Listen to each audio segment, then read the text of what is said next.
Hey guys, and welcome to another video from the Black Clover review series. If you're new to my channel or to this series, I'll link my initial video reaction above. As always, please leave a like if you enjoy this video and comment down below your opinions of this chapter, as I'd love to hear your thoughts. In the last video, we saw a group of hooded mages capture Asta, and we'll pick up right from this point. We see this group of hooded mages heading back to their base. As they are travelling, they discuss how disappointed they are with Radis and how he was defeated so easily. They also look at one of the members who is holding Asta captive and ask why was he captured and why are we bringing him back to the base. And the hooded mage unveils herself and tells the others how she would like to experiment on Asta and work out why is it that he can use anti-magic. Once the mages get close to their base, we see the sorcery emperor Julius Novachrono waiting for them, and this man just looks so cool, and he engages in battle with all of the mages, and he's easily able to kill two of the members with ease. He then uses his magic ability to restrain the rest of the mages. Julius Novachrono can use time magic. What a cool power that is. So he puts them in some kind of a status mode where they're kind of frozen in time. Julius begins to ask the mages questions about their mission, but before they can answer, a bright flash of light emits and the mages are gone. Julius suspects that this light magic might be the work of their leader. However, Julius wasn't able to confirm this as everything happened so quickly. But Julius reveals that one of the captives he was able to keep a hold of.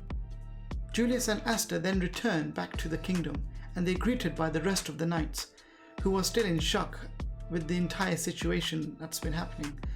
And upon further inspection, they find that Fugolian, who was captured and attacked, has had his magical jewel removed from his head. Now this jewel is something that is bestowed upon members of the Vermilion family who are primed to become the sorcery emperor. We also meet another member of the Vermilion family, Leopold, and he's extremely upset because he feels like he didn't do anything to help, his family members. Leopold screams that he is also going to try and become the sorcery emperor and continue the goals and dreams that Fugolian had. We see some downtime for our hero Asta, and we get to see that Asta meets a young lady called Rebecca.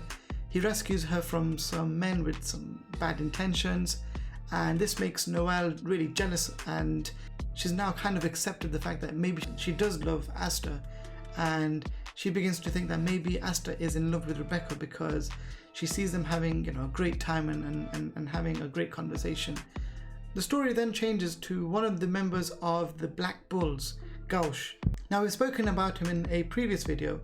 He's the one who's in love with his sister. Yeah, the super creep. And so we follow Gauche's story as he is traveling back to see his sister. It's his sister's birthday, and Gauche has left his sister with a church. And as Gauche arrives at the church, he sees his sister currently playing with Asta. Mary, his little sister, tells him that she's going to marry Asta. And this really just pushes Gauche over the edge, and he's now hell-bent on trying to kill Asta.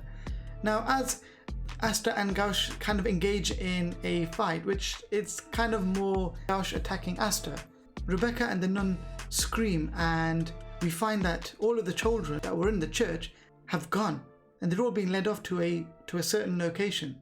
Asta and Gauche vow to bring the children back, and so they follow the children back to where they were being led to, and here we see the culprits. Asta and Gauche engage in battle with them and they defeat them quite easily. But what we find out is that these culprits are actually lackeys of Sally. Sally is that mage who kidnapped Asta earlier in this volume, if you remember.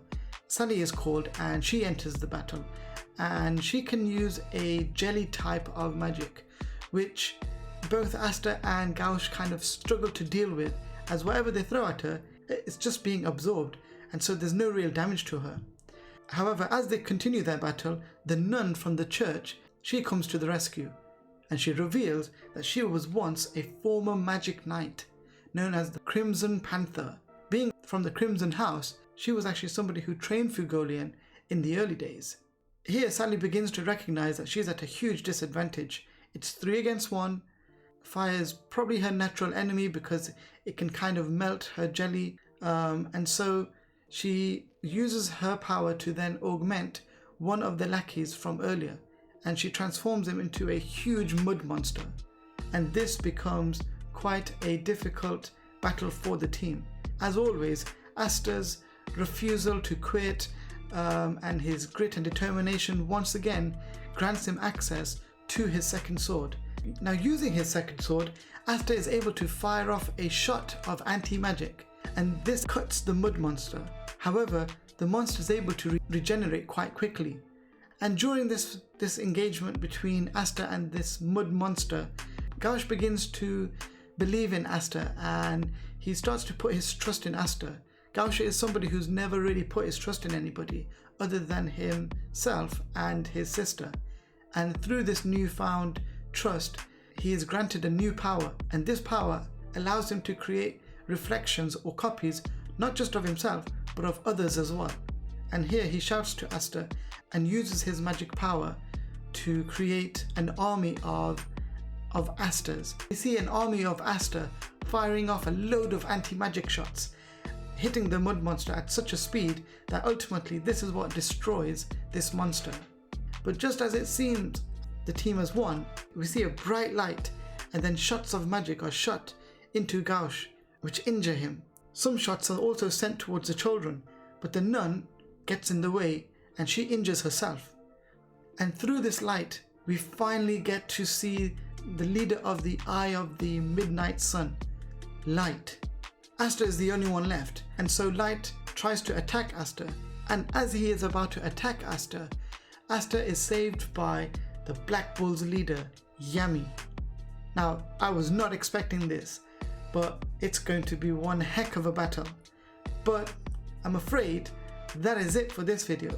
So if you want to know what happens next between Yami and Light, you'll have to watch my next video, or you can read the manga and find out yourself. As always guys, thank you so much for watching. Please leave a like and subscribe if you've enjoyed this video. Comment down below your thoughts and opinions about this chapter, and I'll see you next time.